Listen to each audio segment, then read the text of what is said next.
नमस्कार दोस्तों, मैं आप सबों को मैं अपने YouTube channel Gurukul GS point में स्वागत करता हूं।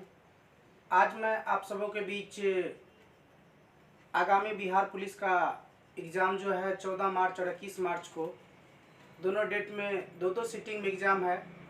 उसके कुछ हिंदी से जो क्वेश्चन पूछे जाते हैं तो कुछ इम्पोर्टेंट क्वेश्चन लेकर के आए हैं, जो कि आज पहला ये चैप्टर होगा समास। आज आप सबों को मैं बताएंगे समास से क्वेश्चन जितने भी बिहार पुलिस से पीछे हुए हैं, तो समाज से निश्चित तौर पर क्वेश्चन वहाँ पर आपको ज़रूर मिलेगा। तो आप लोग ध्यान से सभी पॉइंट पर ध्यान देंगे और जो भी मैं इम्पोर्टेंट फैक्ट बताऊंगा उस पर बारीकी से आप लोग ध्यान देंगे।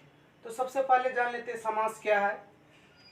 तो समास का शाब्दिक अर्थ होता है संक्षेप या संक्षिप्त। समास का शाब्दिक अर्थ क्या होता है? संक्षेप या संक्षिप्त होता है, यानी कम अक्षरों में लिखना। जैसे राजपुत्र और देशभक्ति, जैसे राजपुत्र और देशभक्ति, ये उदाहरण हो गए समास के। अब परिभाषा जान लेते हैं समास का। तो दो या दो से अधिक शब्दों से मिलकर, दो या दो से अधिक शब्दों से मिलकर बने एक नए शब्दों को क्या कहते हैं? समास कहते हैं। परिभाषा है, दो या दो से अधिक शब्दों से मिलकर बने एक नए शब्द को क्या कहते हैं? समास कहते हैं। अब है समास के भेद कितने होते हैं, तो ये याद रखना पड़ेगा। समास मुख्यतः 6 भेद होते हैं। समास के भेद कितने होते हैं? तो 6 होते हैं। तो हम लोग अब 6 भेद के बारे में जान लेते हैं। 6 भेद कौन कौन है? तो पहला है, आपको यहाँ पर हम लोग ट्रिक्स जान लेते हैं। अब तक दादा, क्या ट्रिक्स है? अब तक दादा। तो अ से क्या हो गया? अव्ययी भाव समास। ब से हो गया बहुव्रीहि समास।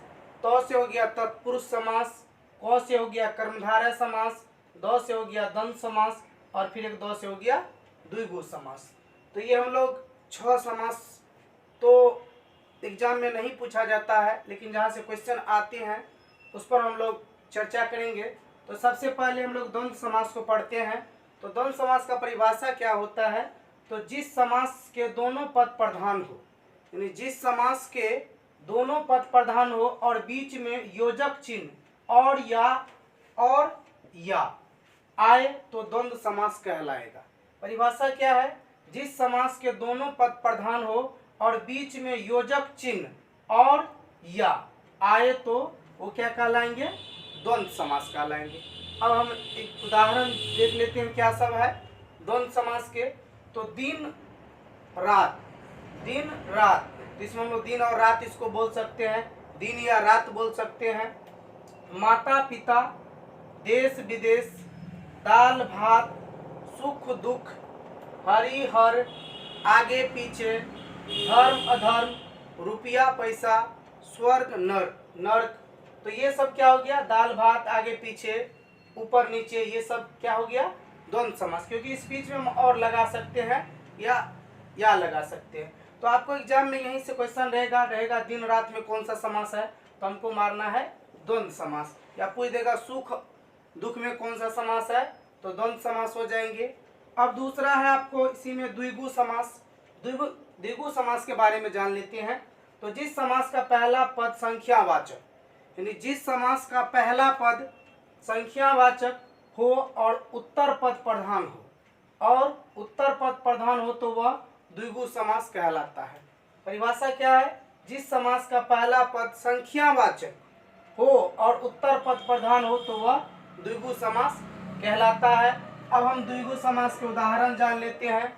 चौराहा है, इसमें देखिए संख्यावाचक चौराहा, यानी जहाँ से 4 रास्ता निकलता है, तो चौराहा में कौन सा समास हो जाएगा? तो चौराहा में द्विगु समास हो जाएंगे। अब आपको चौपाला, इसमें भी द्विगु समास होगा।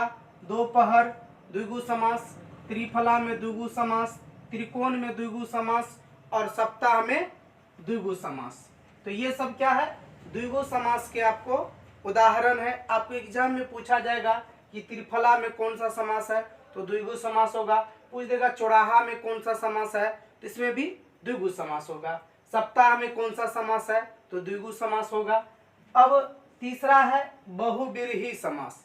तीसरा क्या है, बहुव्रीहि समास। तो बहुव्रीहि समास का परिभाषा सबसे पहले हम जान लेते हैं। तो जिस समास का न पहला पद प्रधान हो और न ही दूसरा पद प्रधान हो, इसका परिभाषा क्या है बहुव्रीहि समास का। तो जिस समास का न पहला पद प्रधान हो और न ही दूसरा पद प्रधान हो, बल्कि इनको मिलाकर तीसरे पद का निर्माण हो तो वह बहुव्रीहि समास कहलाता है। अब उदाहरण जान लेते हैं बहुव्रीहि समास का। तो वीणा पानी में कौन सा समास हो जाएगा, बहुव्रीहि समास। लंबोदर में कौन सा समास हो जाएगा, बहुव्रीहि समास। जैसे लंबा हो उदर जिसका, अर्थात पेट होता है। उसके बाद है निशाचर में समास हो जाएंगे आपको बहुव्रीहि। उसके बाद है दशानन, यानी 10 आनन है जिसके, इसे रावण होता है, तो दशानन में कौन सा समास हो जाएगा, बहुव्रीहि समास। उसके बाद है पंचानन, इसमें भी हो जाएगा आपको बहुव्रीहि समास। पंचवटी बहुव्रीहि समास। शूलपाणी बहुव्रीहि समास। त्रिनेत्र में हो जाएगा बहुव्रीहि समास। प्रधानमंत्री में बहुव्रीहि समास और अजातशत्रु में बहुव्रीहि समास। तो निश्चित तौर पर आप सबों को ये आगामी जो बिहार पुलिस या आगे कोई एग्जाम्स है, जैसे सीटेट का एग्जाम होता है, तो उसमें भी हिंदी व्याकरण से क्वेश्चन पूछे जाते हैं। तो आगामी एग्जाम सबके लिए ये लाभदायक वीडियो है। आप लोग इस वीडियो को बारीकी से देखेंगे और अपने दोस्तों के बीच भी शेयर करेंगे। तो मिलते हैं नेक्स्ट वीडियो में अगले दिन। धन्यवाद।